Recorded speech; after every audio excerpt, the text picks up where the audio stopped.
Hi everyone, very good afternoon. We have a very committed audience here after a Hyderabadi lunch. So thank you. Um, we all know that we all need a good ecosystem for developing entrepreneurship in any country. The elements of entrepreneurship ecosystem are also well known. There should be a culture of promoting entrepreneurship. We know countries, states within the country which are very good at it and states which are not very good at it.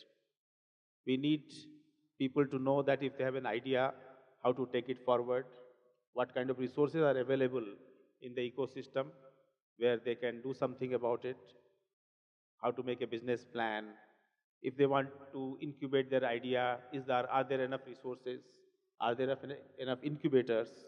And later on when they do better, accelerators, do they have access to funds, whether seed funds or angel funding or later on venture funding?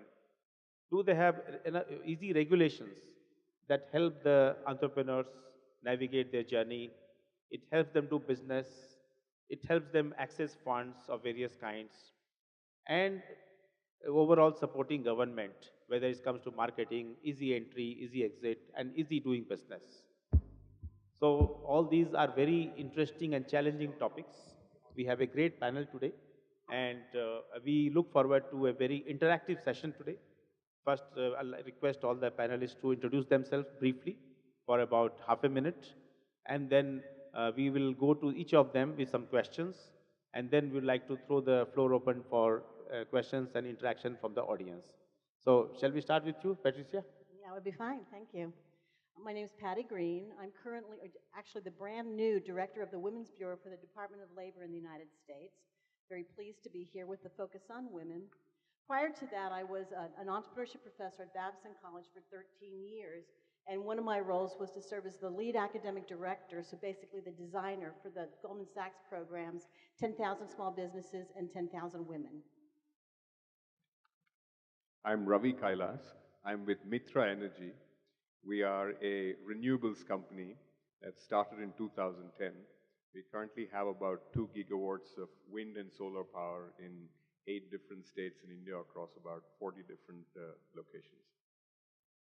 Namaste, my name is Amit Chandra. I spend half my time as a part of Bain Capital's leadership team in Asia, and the other half in the social sector, including as a trustee of the Tata Trust and a board member of Tata Sons, and also with various other institutions, Ashoka University being one of them.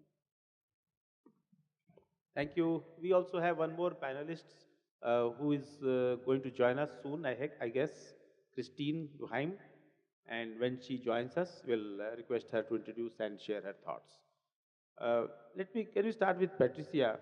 We all know that USA has a great ecosystem for doing business, where ideas are encouraged, where funds are available, people are willing to take risks. Doing business is easier than in most countries. You are pretty high up in World Bank doing business report as well.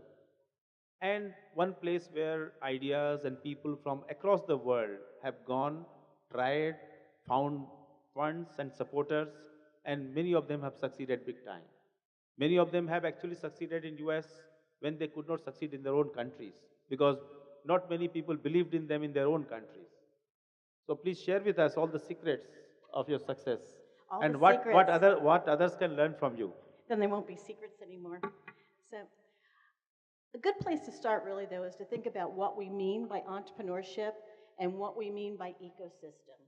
So to use what a very Babson-esque explanation of entrepreneurship, we describe it there as the ability to identify opportunities, organize resources, and provide the leadership to create something of value.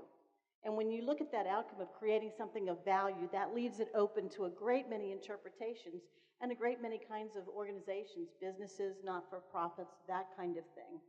So first off, if you hold that in your head about what is entrepreneurship, and notice I'm talking about being entrepreneurial, in my mind, that is a lot more important thing than to be labeled an entrepreneur, because everybody can learn to be entrepreneurial in one way or another.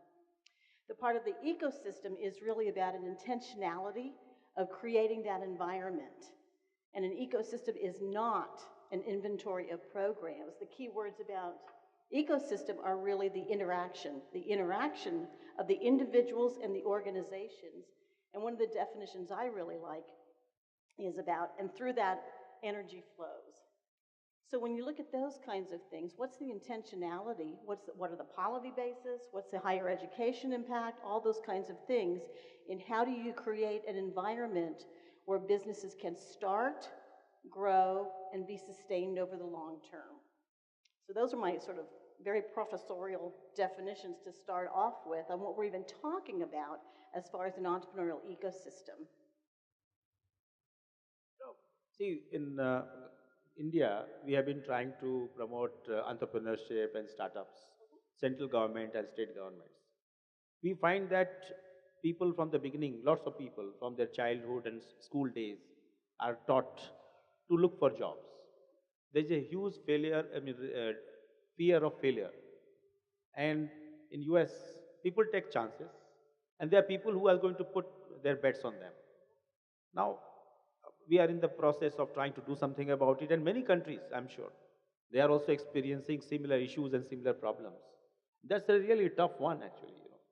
How do you get people to look away from jobs, try to become an entrepreneur, and how does the government, the private sector, the academics, all of them work together to provide this? So if you can also enlighten us a little bit on that before we move to others. Certainly. I think the people that should be trained most in being entrepreneurial are the kindergarten teachers, the preschool teachers. And I'm serious about that, so that creating your own business, creating jobs for others, actually is just a natural part of the conversation, that it isn't just you prepare to go into this for the job. So to me, an ecosystem actually starts with the educational system. In thinking about, this is possible, I can do this, which again ties to that culture, though, that risk, failure is acceptable within certain categories and that type of thing. It's very much a cultural thing that goes back to intentionally addressing it. If I can turn to Ravi now, you have had great experience in doing business in India and UK. We are also trying to improve the ease of doing business in India. Our states are working hard, and we want to have a predictable policy environment. Definitely the things that entrepreneurs are looking for. Would you like to share with us, how does one build a good entrepreneurial ecosystem? What is your experience so far? And what is your advice to many people, many countries who would like to do the same? I think the ecosystem has a huge impact on the type of entrepreneur that's thrown up. If you see India also, the last three generations, in the post, maybe 1950 till maybe until 1985 or 1990, as a license Raj system. So it threw up a particular type of entrepreneur. And as India became a little more liberal, so you find companies like Infosys, or you find companies with different governance standards, or you find a completely different set of entrepreneurs. And if you see over the last 5 or 10 years, you're finding a completely different set of entrepreneurs. I mean, you find entrepreneurs coming right from the bottom up. When we say that in India people talk about getting a job in school, that is true only in some ways. I think India has more entrepreneurs or people who make a living being an entrepreneur than probably any other country in the world. So I would say that if we're looking at India, there is certainly an ingrained ability to want to be an entrepreneur. And there are few things that are being done. And as the ecosystem itself, or the larger society itself changes, we are able to find more and more interesting entrepreneurs, or entrepreneurs chasing very, very different types of companies. But I'd like to add something else, or look at it differently. While we speak about the ecosystem, I think entrepreneurs also have a responsibility in creating that ecosystem, and also to remove this myth of the entrepreneur. I mean, entrepreneurs are seen as iconic figures, that they can do no wrong, and simply creating value or shareholder value is sufficient.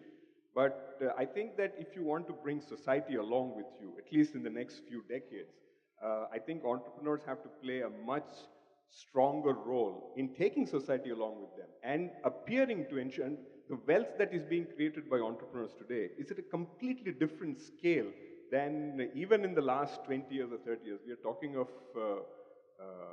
such a disproportionate amount of wealth being controlled by such few sets of entrepreneurs that I feel that the responsibility that entrepreneurs have is not being highlighted as much as it is expected that the ecosystem should be built by everybody else so that entrepreneurs can come and take advantage of it.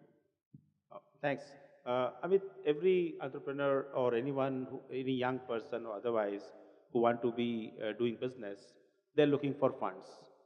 And since for startups at least, the businesses have risky models, at least that is what we see in India. They go to a bank and they find it very difficult to access funds. The amount of funds that the government gives by way of seed funding, now we have more and more angel investors, but it's a big challenge. Now, sometimes the regulations come in the way of accessing, raising deposits by companies and so on. But with your great experience in this area, please tell us, in an ideal entrepreneurial ecosystem, how does one make it easier for people to access funds? So I think, Rameshji, I think Ravi made some great points. We massively overestimate what the role of government should be. And everyone has this, attitude that the government should be the, solution provider to every problems. And I actually feel the government in India has done an extraordinary job of trying to promote the entrepreneurial system and doesn't actually get enough credit for it. Particularly, I would say the progress made in the last few years, for example, the jump in, the business in India ranking is truly extraordinary. And we must not forget that we are a work in progress nation and we have to look at where we might be because of all the initiatives a few years from now. But when we step back and look at the issue of capital, government cannot be a capital provider because if you think about who has the ability to take risk, just because of the accountability frameworks that governments are responsible for, they cannot be in the business of providing capital. The vigilance inquiries, etc., that will come up, you cannot hold government officers responsible for providing risk capital. That should be the responsibility of private financiers. Now, I think, and Ravi again goes back to making a great point, what should be the role of wealth creators in India is an issue we should ask ourselves. And there's been extraordinary wealth creation in India. How much of it actually is going back towards encouraging the entrepreneurial ecosystem is a very important question to ask. Very little of it is actually going back. And that I think is a pity. We again expect, foreign capital to come in and encourage the entrepreneurial ecosystem. It will flow in and it will encourage a lot of companies, but I think we need domestic capital to address this as well. I am definitely an optimist. I think a lot of interesting things are happening. For example, I was, attending a session before this, and out of the 10 ideas I heard, 3 were extraordinary, and I reached out to people and said, I want to make connects for you. Things are clearly happening, and capital will flow. It'll flow from overseas investors, but we need definitely to take that to a different level, and some of that, in my mind, has to come from local capital providers. But in my mind, I think the government can be maybe a catalyst, but should not be the solution provider when it comes to capital. Before I invite the audience to raise their issues or ask questions, so one of the challenges I'd like to share, and if the panelists can respond to that, we find that considering the number of people here in India who want to do some smart, innovative work, the number of incubators that we have is very, very few. We just have about 300 odd incubators, and in US we have more than 2,000 over a period of time. Now what is the role of government in all this? Where does the government come in? Many state governments, central government, they have actually supported setting up incubators and so on. So the role of private sector, co-working spaces is a very commercially viable proposition. So a lot of private sector co-working spaces are coming up, so that's not a challenge. But for incubators, for providing seed funding. Now, what is the role of government? What is the role of private sector? What has been the experience of other countries? If you can share with the audience. One of the roles of government really can be a convener. So if you think about not necessarily the high-tech businesses, because really, according to the Austin Technology Council, only 4.6 of all the businesses in the United States are technology businesses. And by that, I mean, we should all be using technology in our businesses, but are defined as technology businesses. And of course, less than that, or about the same, are eligible for venture capital. So when we're talking about so much of the resources that go into entrepreneurial programs, they're for a very, very thin slice of the population. And if you're trying to create equal wealth, and of course I'm representing the Women's Bureau, making sure that women are involved with that too, it's back to that creating all kinds of value. So we can have the conversation about the capital piece, and I admit that I'm very partial to the guarantee programs. I mean, we have the Small Business Administration with loan guarantee programs. I often get questions from people, where do I get that free government money to start my business? No, but loan guarantee programs to spread that risk make a lot of sense. But largely the convening, the expertise, the sharing best practices, a short version of one of the best approaches to building an ecosystem in a not the usual subject town I've seen in Kansas City. So Kansas City, it doesn't have a coast, you know, it's not a Silicon Valley or anything like that, but it's incredible entrepreneurial. And in that situation, it was a foundation that worked with the local government to play the role of the convener. It was the Kauffman Foundation. They got all the resource providers to sit down around the table to agree that, okay, we will continue doing this, but we will not do this because, again, the ecosystem means interaction. That's the big thing. So I think my favorite word right now is intentionality, planning it, knowing how the energy is going to grow, knowing the role of the government, when's policy good, when is policy not good. Because after all, for most entrepreneurs, it's like, just don't make it harder for me, is their request to the government. You know, one of the good examples that we know of is in Israel, where government, R&D institutions, universities, private sector, big companies, young startups, they all work together. And they're, you know, in a small area, there's a great interconnect between them. So that is another very critical element of any ecosystem, which provides a lot of support to young entrepreneurs. I'm wondering if you have come across or how one can go about building that kind of network and that kind of, you know, close connectivity between all these. Anyone would like to check? Yeah, you know, I think while I've run a bank and now run an investment firm, I'm a student of history. And so if you go back into the history of how entrepreneurial ecosystems have evolved, the one interesting thing that strikes you is that the evolution has been less intentional than people imagine. In most cases, whether you look at the evolution of the tech ecosystem in Boston, the biotech ecosystem around Route 128, what happened in Silicon Valley, what happened in Estonia, Israel, etc., it was less intentional. It actually happened typically because one or two companies actually broke out and became extraordinary role models for a whole bunch of other people to follow. And there were enablers, whether they were cultural, human capital, financial capital, that existed in those places, which then rapidly allowed the ecosystem, you know, as ecosystem enablers for a scale up to happen. But in most of those cases, there were a couple of real good companies that broke out and became great role models. So what is the role of the government in helping some of those enablers to happen? Interestingly, in the US, of course, NASA was a great enabler for technology. And if you really step back and look at over the last 15, 20 years, unfortunately, manufacturing, high tech, etc., has completely escaped India. And there, I think the Make in India program could actually be the game changer for us in enabling the ecosystem for entrepreneurship in India. Because if we actually see, for example, the defense joint ventures getting struck and a whole bunch of, you know, interesting ventures come up, you could see an entire ecosystem around defense getting created, like in Israel, or, you know, all of us go out and try to visit companies there to get technology. You could see a very whole range of very interesting companies come here.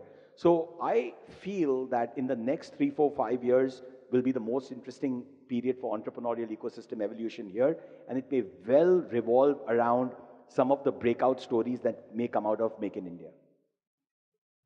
So in addition to that, I don't think we need to focus so much on how many hubs we have or how many innovation labs we have, etc. I think The Hyderabad is a great example. Two large industry sectors emerged from here. One is infrastructure, one is pharmaceuticals. And the pharmaceutical innovation hub was IDPL, which was the Indian Drugs and Pharmaceuticals. Virtually people who are managers there went and started all these incredible companies.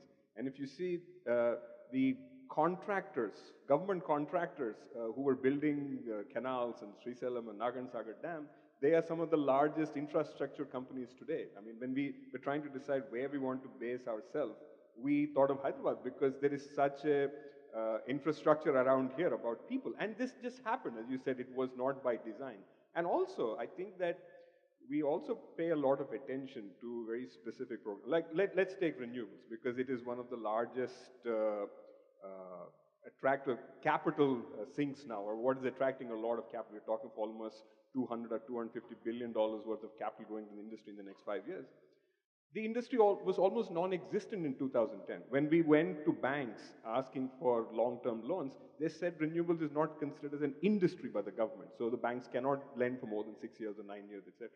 But that didn't stop us. I mean, and we're talking about the UK or India. We raised almost $2 billion of capital, out of which less than 100 million came from the UK. Almost the entire 2 billion came from India. There was capital. I mean, if you're able to come up with a plan that is compelling, that is differentiated, that is able to demonstrate a superior rate of return, there is capital that is flowing in here, even in an industry that almost didn't exist. And also, I agree with you that there's so much focus on technology. I mean, when we started out saying that we want to be a startup in the utility space, I mean, it is almost an oxymoron. You cannot have, everybody assumes startup means you have some e-commerce or logistics or something like that. So we said we were designed to be one of the world's first startup in the utility space. So I think that these innovations, etc., are going to come from the opportunities that are there in front of us. Whether it is road building, whether it is any of these things, whatever challenges are facing in India, the entrepreneurs are going to come to fill those. If I might add on the innovation piece, I couldn't agree more.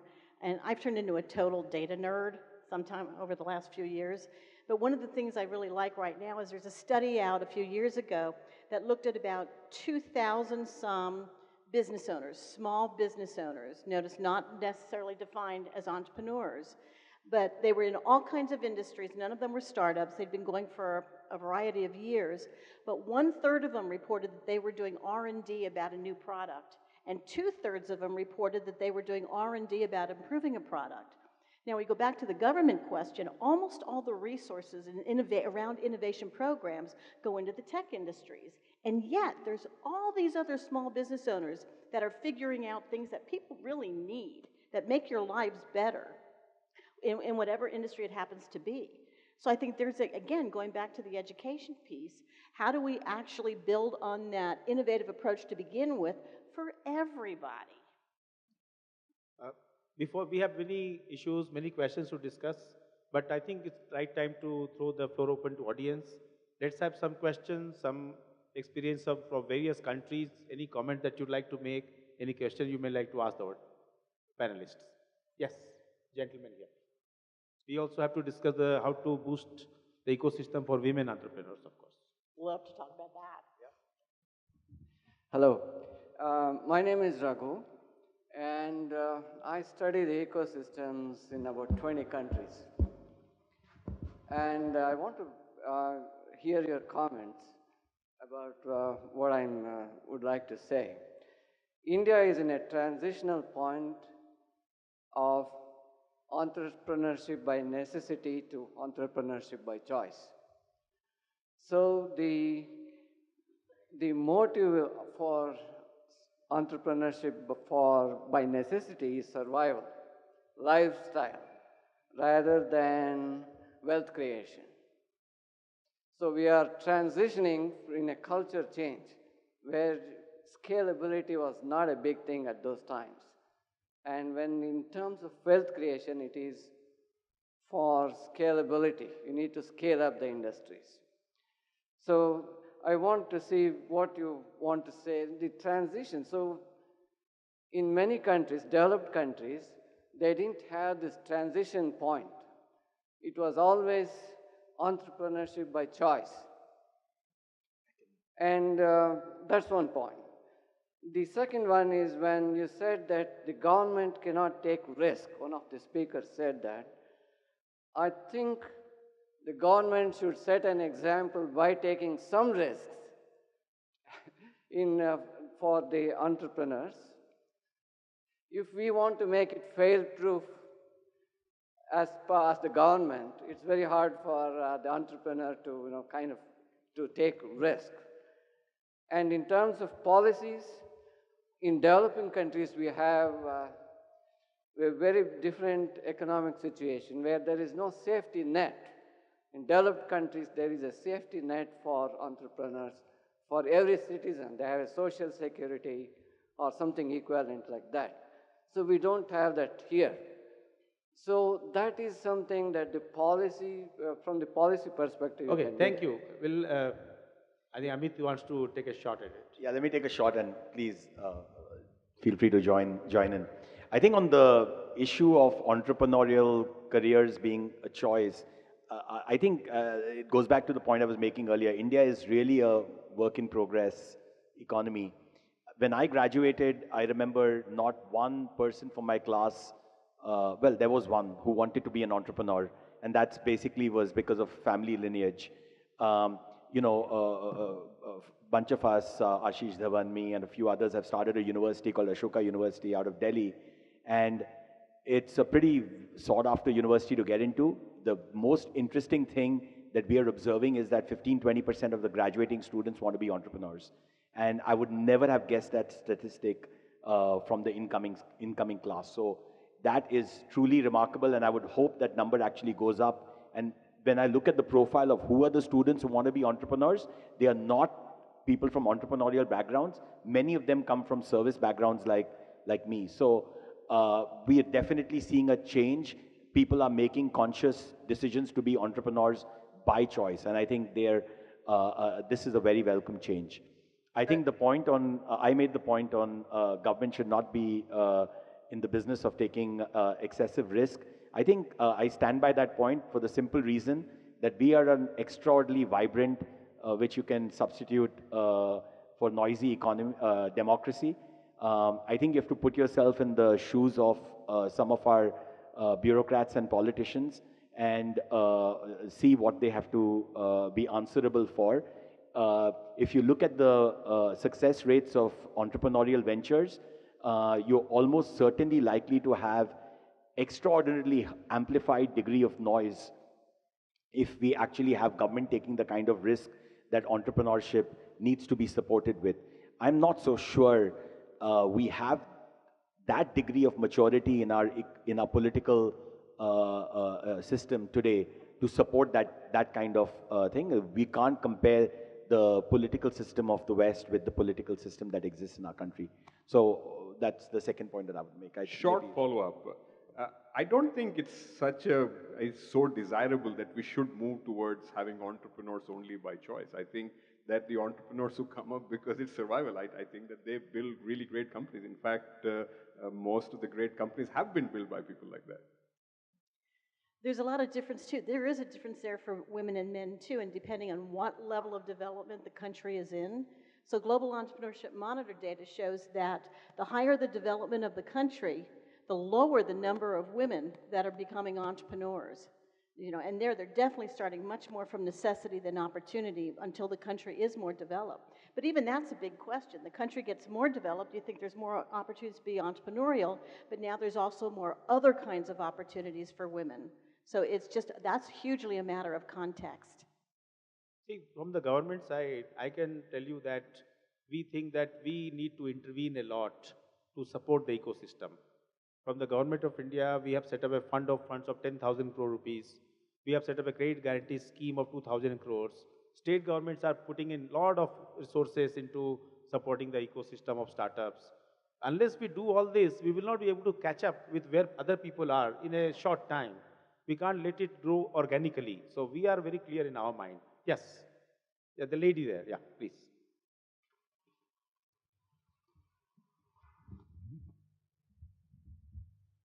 Hi, I'm Ranjana Menon.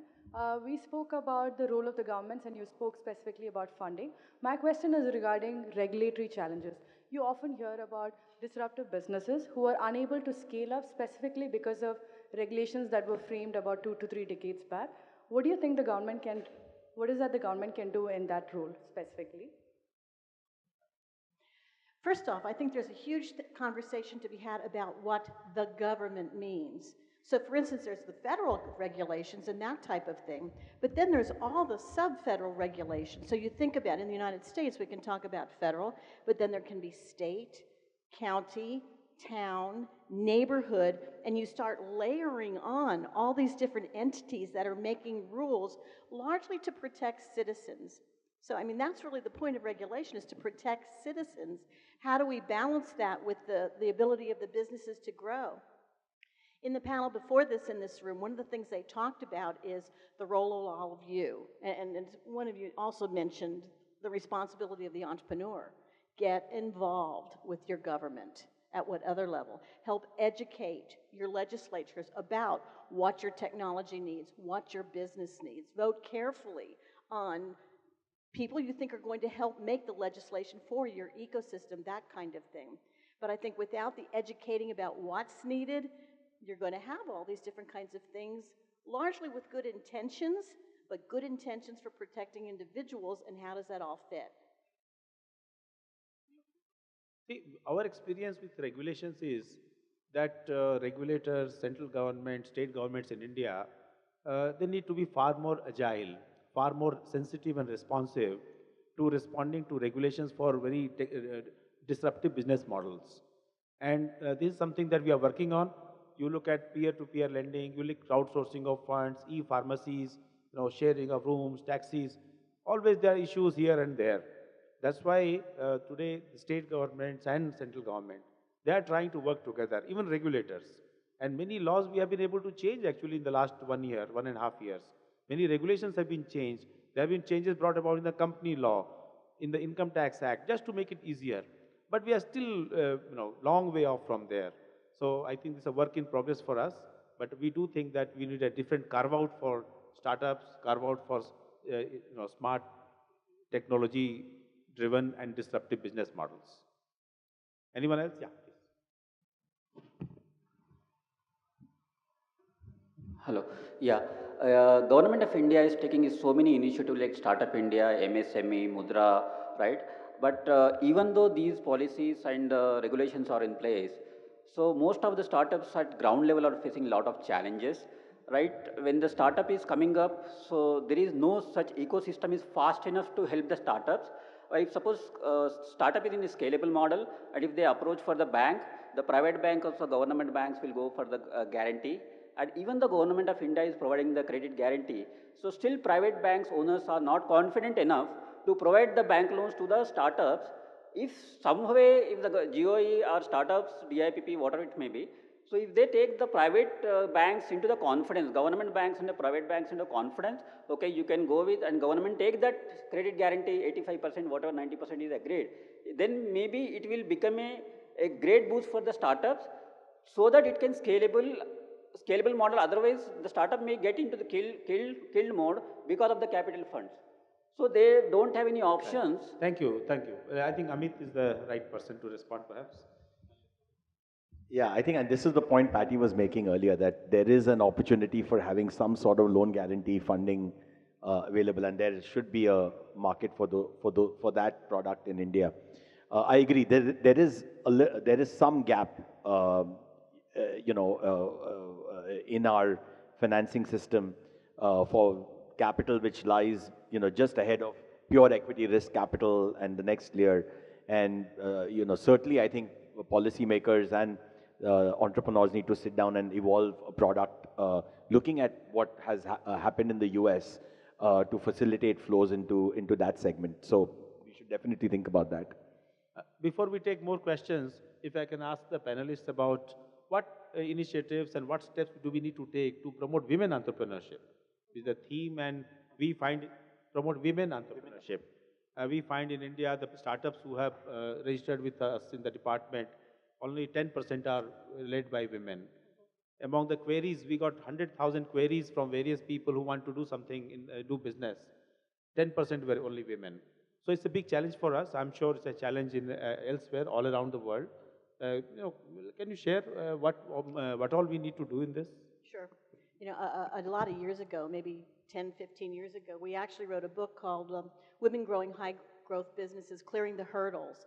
And the idea is that to grow a business, we all have to do the same thing. We all have to clear the same hurdles, but the hurdles are set at different heights for different groups of people. So for women, there are definitely hurdles out there that are higher than for the guys in particular. Now, when it comes to capital, that's certainly one, and generally, the more valuable the resources, the greater the competition. So in venture capital, and many of the women here too are trying to raise equity kinds of funds. That's a minuscule amount that goes to women. It has increased some over the last 5 years, but interesting enough, the number of women in the venture capital industry has drastically gone down. So I think it's more a matter of looking at innovation around funding sources as well.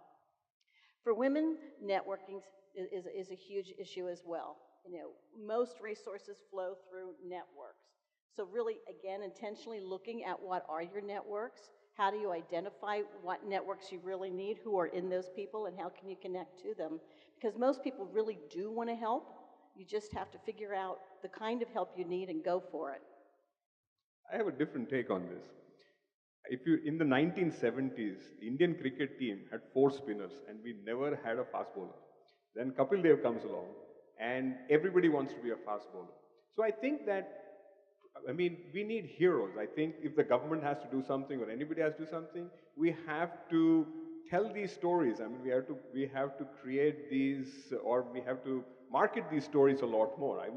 You have to attract, you have to say that this is what is possible. And I think that that may be an easier route. If I might just add to the role model thing piece, so too, and role models at all different levels too. So I remember being on a panel one day and I was next to a woman and she said, I've seen these role models you all put out for us, but I've never seen myself in them. So really having a variety and diversity of role models so everybody sees themselves in them and can figure out, okay, I can get to that next step. Yeah, no, I completely agree. It's odd because I actually, posted on Facebook just about this issue, Patty, yesterday about how India is an unusual country where in the banking industry, we're dominated by women CEOs, but in fund management, we actually have very few. And I don't know why that's the case. But Ravi, I think made a great point. I think the path to this is we need to tell successful stories, Rameshji, about women who have been successful entrepreneurs, because success begets success. So if there are successful stories, it'll attract more it'll attract people who will want to emulate them. That's point number one. But I think point number two, I say this out of experience because in my family, I have a history of women who've actually been successful entrepreneurs. You need to have mentorship. So we need mentor networks to be set up. If you talk to the entire bunch of extraordinarily successful women who came out of ICICI and went on to then lead pretty much India's banking system, they'll tell you that there was a great enabling network, system of mentorship that got set up and a culture that Mr. Vagul set up at ICICI, which fostered them to really come out and, then go on to lead institutions all over. And now they're doing the same in their institutions. So I think mentoring plays a very, very important role. And I think we need to figure out how to set up those mentor networks for women to actually rise. If I may, just one more thing, I promise, on the women in entrepreneurship. We also need to get out of this deficit model discussion, that if women only did this much more to be like the guys, or only had this much more, or only grew this much more, it would all be good. As we said at the beginning, this is about creating value, and as the entrepreneur, you get to decide what the value is you want to create. The Prime Minister, I think 2 days ago, said that it was great if a business wanted to create 5 jobs. And frankly, if you create 5 jobs, you're in the top 90% of job creators in the United States, because hardly anybody does 5 jobs. So getting out of this, it has to grow, it has to scale. If you want to grow it, if you want to scale it, great. But you get to decide what the value is you want to create. we in government have a very clear view that we need targeted interventions to support women's entrepreneurship. Organic growth is fine, role model is fine, we all need to do all this, but definitely we need to do more. Otherwise, the rate of organic growth is unacceptably low. We need to do much more. So anyway, we happily agree to disagree. Yes, please. Hello everyone, I am from Assam. It's the further east of the country. So I've been into clean tech. My question is to Mr. Ramesh Abhishek. So for last 7-8 years, we have been struggling in the field of clean tech in the road sector. And I would like to bring my own experience to the forum here. So the first time I came out of my city, I was told that as an entrepreneur, you need to have the 3 C's. That is capital, that is the culture, and the customers. When I came to Delhi to meet my prospective customer, I met someone who told me, no, you need 20 C's here in Delhi. And I'm like, okay, what are these 20 C's? So he's like, you need contact, you need contact, you need contact, until 20, if you really want to be there. So while we have been navigating this journey, out of the sheer will that the tie-up we have with the National Apex Institute, we will make it big someday. So where we really face issues with the government is the L1 concept of bidding when it comes for innovative technologies, where you are pitching against the conventional, and the RFQs or the tenders, they do not have the innovative content. And so if they have the innovative content, they will put it at such a low level that you're not sustainable to really scale up. So we are the country's largest cold technology company for the road sector. Our revenue is 50 crores. And the patent was filed last year. So this is my own learning, how we could take on this challenge of L1 mindset that prevails all, whether it's the federal or it's the state government. So your views, please. I'll briefly respond and request the panelists to generally share with us as to what can be done to support marketing efforts of the young entrepreneurs and startups. See, in Government of India has relaxed the requirement of prior experience, turnover, earnest money deposit from the startups.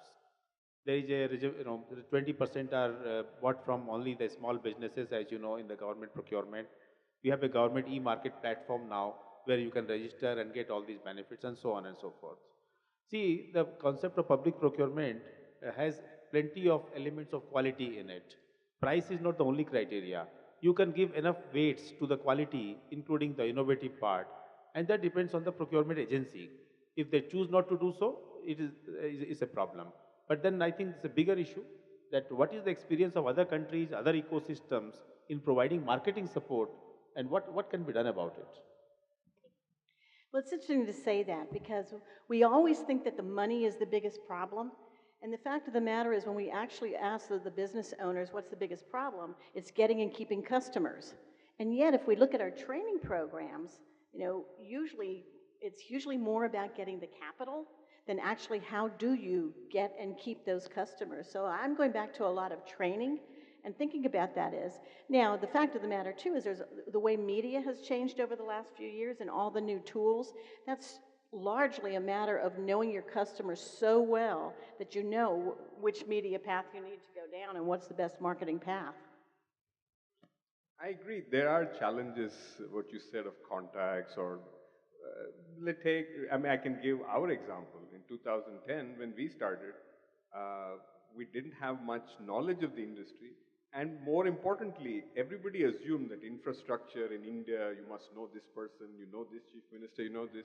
I don't know anybody. None of us, even today, we don't even, and it's not necessary. I mean, I think that you can design the business or you can find an innovative way to work around some of these ideas that, or they seem to be, and sometimes they could be myths too.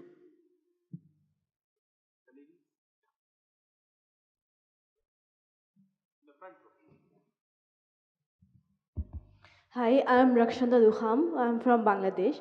So I run a company that's the Entrepreneurial Lab. We provide support for women by providing resources and mentorship, and we have a community. Almost 10,000 women are connected in that community, and we have like 155 active women members. So we train them about leadership, entrepreneurship, and etc. thing. We also organized the Global Entrepreneurship Week in Bangladesh also. So my question is very simple. Do you have any plan to increase the visibility of women entrepreneur in Bangladesh or to increase the ecosystem? So you are from, very enriched background. So do you have any plan for Bangladesh, especially for the women? So at one time, I was actually on an advisory board for the Asian University of Women, and I've been to Chittagong to visit that school as well. And they have built entrepreneurship into their program to some extent. I don't think that Sherry Blair is still here, but she's actually, her foundation works tightly with that. I do believe in the role of higher education in looking at how that fits together, whether it is by convening or organizing training or those kinds of things. Other than her foundation, I don't know of anything else specifically in Bangladesh, but we can always talk. Thank you. Yes. I think you want to make a point? Yeah, right in front, yeah. I actually decided I was going to save that question for the next session, which is focused on women's entrepreneurship. Right, sure, fair enough. Yes, behind. Thank you. My name is Rao. I work with IIT Madras as the head of the Innovation Center. I came back to academy after 30 years. I kind of build on 2 points that were made here. One was that technology forms only 4 or 5% of innovative or startups in the US was what I heard. My sense is that it's not just startups, it's 4.6% of all the businesses. Okay, all right, I stand corrected. But my point is that technology will need to be a substantial part of India's, let me say, startup ecosystem, because our problems are so vast and deep, and in a changing environment, I don't think we can get away by just, the race of manufacturing of China is over. We lost that race. We don't have to run that race. We've got to find our solutions elsewhere. The second point that was made, that there are some parts of the financing ecosystem which are missing, which are just above equity and probably below bond markets or loans. I'm tying the two together, and my role in IIT Madras is actually spanning across IITs and a few others, is in pre-incubation. We are looking to see how can we bring science from institutions in India to the marketplace, either as enterprises or for solving social problems. The ones that happen in MIT, Stanford, and elsewhere, they don't happen in India. There is a missing funding or a financing line out here. If you look at the technological readiness scale or levels, TRL1, which is pure science, or TRL 9 and 10, which is commercial technology, you have a huge gap between TR2 and TR6. No venture capital will touch them. I'm sure you can correct me in that. So therefore, there is a need for organized funding. What NASA did, or what National Science Foundation does, or maybe DST does it here in some aspect, but that is not in the line of funding lab to market. That piece is missing. Right now we are funded by alumni, philanthropy. That's not scalable. So I think there is a need for policy, there's a need for industry to look at how can organized funding, how can institutional funding be reached to moving the lab to the marketplace. Thank you. That's a very great point. It's not often highlighted, so thank you so much. Yeah, please. Hi.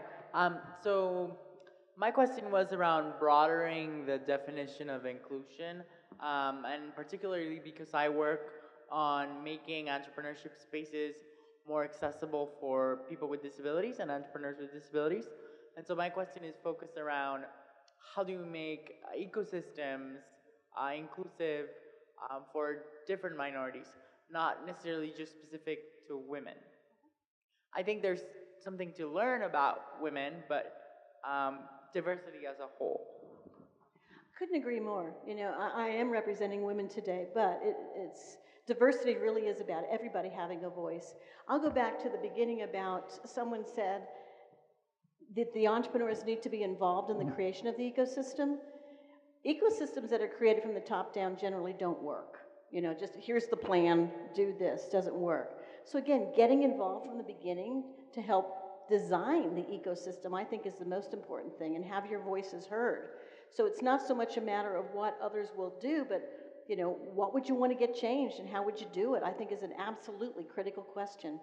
Thank you. I'm Jayashree. I'm running a concern known as Luminous Infoways for the last 17 years in India. So my question is that global research says that only 1% of the government and corporate businesses come to women entrepreneurs. What would the suggestive ways to improvise on that? And plus, what you just talked about was that government has launched that portal through which more, orders can be procured once you empanel yourself. But how can women be a preferred vendor to such kind of interventions? I'm getting all the women questions, right? Yeah. Well, in the United States, we have set-asides. You know, so there are percentages that certain large corporations and government have to give to small businesses, minority-owned business, women-owned businesses, so there's that kind of thing. I'll also go back to networks, though, and making sure that you're in the right networks for the decision makers for those contracts, you know, and learning how to do that. Sometimes it's a matter of partnering with others first. So there's both a combination there of the public, the policy piece of it, but also the private piece of it. A lot of the corporations, too, have training programs, procurement training programs. I mean, Coca-Cola does, Walmart does. I think most of the large corporations have training programs. So taking everything you can learn from there and then applying it to government procurement might make some good sense. Hello. Manish, I'm working on the conservation and building diagnosis system. Just I want to give the example of the European Union how using the ecosystem to promote the developer and innovator. For example, there's any diagnosis equipment developed by any institutes. They collaborate with some private entrepreneur and they give the solution how you want to commercialize that. Okay. After the commercialization and cost cutting, they inbuilt that system in the local building code, just like for European Union code, EN code, or ACI, American Concrete Institutes. And wherever in the overall world, the ACI code usually used or European code used, same diagnosis system will be used, either or India or anywhere. So through that system, automatic marketing is developed and we purchase the equipment from same manufacturers. So such kind of collaboration with the local entrepreneur and the institutes is gapping here. And a lot of the institutes like IIT, there is a lack of the end user product. For example, I have any kind of the research papers, so we don't know what is the end use of the product and how we're going to the end user in the commercial and the market purpose.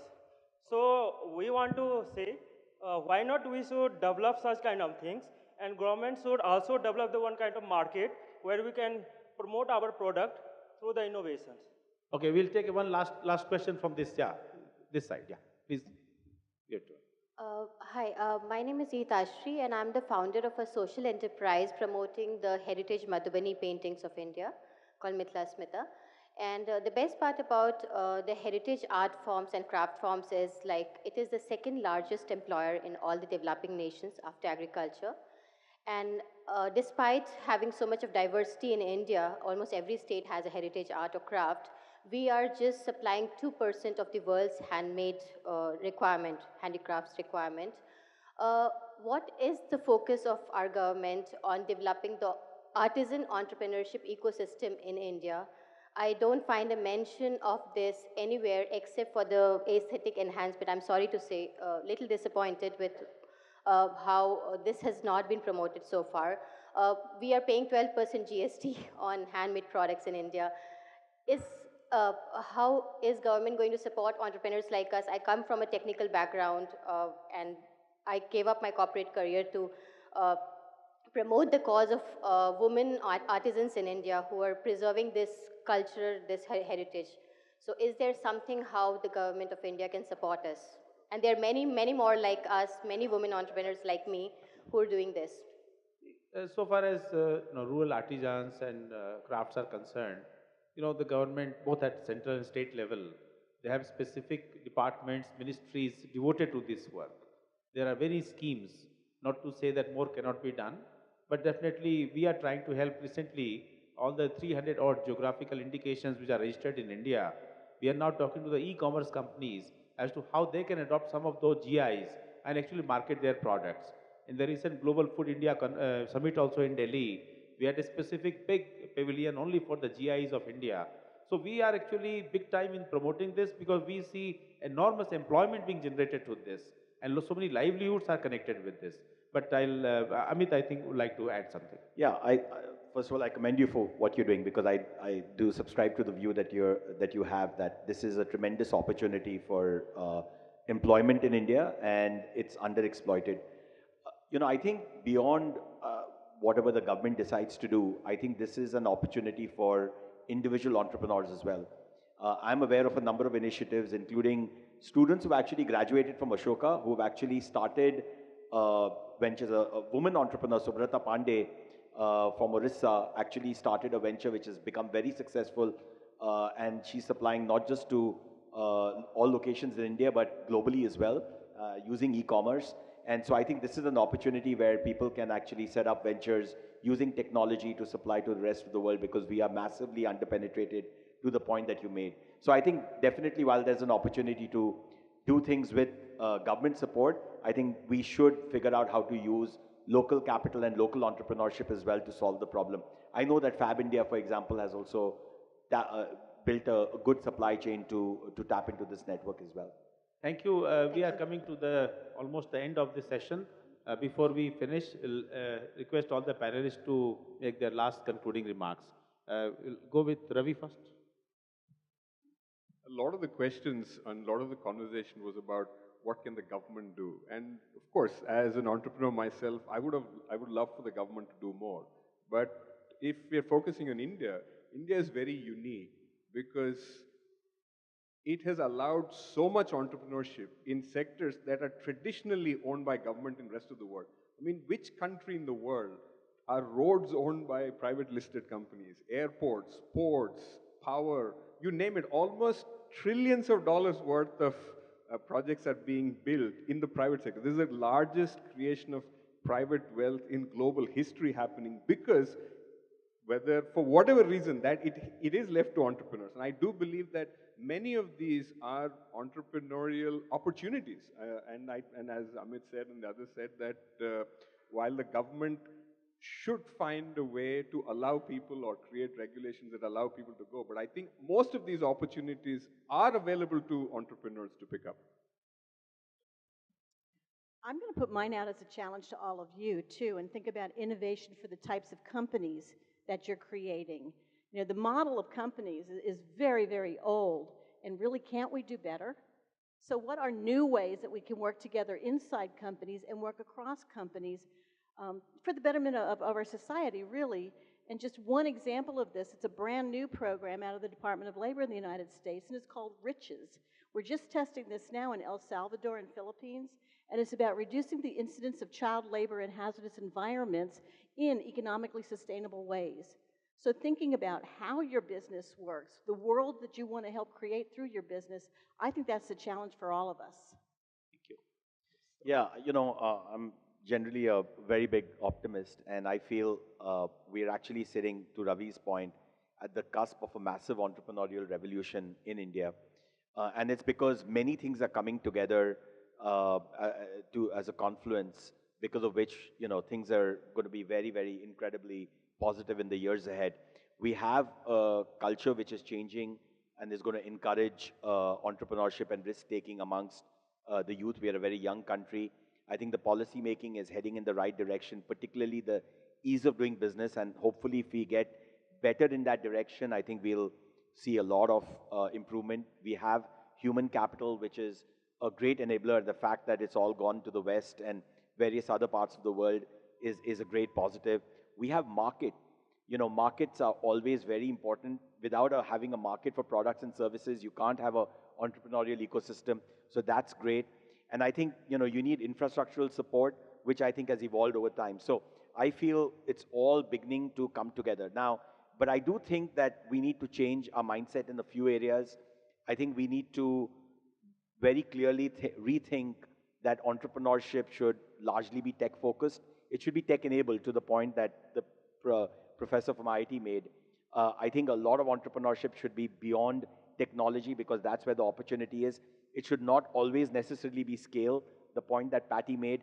I think there's a big opportunity for entrepreneurship at, for ventures that are anywhere between 2 to 10 employees because that can unleash a massive, massive potential. So I'm very bullish that, we could have a real entrepreneurial revolution in the 10 years ahead. One of the biggest interventions that governments are making in India are improving the ease of doing business. Our 30 rank jump in World Bank doing business report this year is only the beginning for us. We have jumped 42 ranks in 3 years, 30 in 1 year, and that is after 122 of our reforms were not recognized by the World Bank this year because the feedback from the ground level was not as good as we thought it should be. So our work in central government and states are doing absolutely outstanding work. And we are sitting in Hyderabad. Telangana was #1 last year in the ranking of states on ease of doing business. I was talking to many businessmen yesterday. They will all praise for the kind of time-bound approvals that Telangana is doing. Things are really changing on the ground. And when we talk about entrepreneurial ecosystem, obviously doing business, making it easy, you don't have to run around. You don't need 20 C's of contacts. It's technology-driven governance, no personal interface with anyone, risk-based inspections, time-bound approvals. That is the order of the day for us. And we have embarked upon this, and so far we are concerned, we want to make India the easiest place to do business in. Please give a big round of applause to our extremely knowledgeable and wise panelists. I think, and thank you for all the participation from the audience. I think this has been a great session, and we have learned quite a thing or two today. Thank you, ladies and gentlemen. Thank you.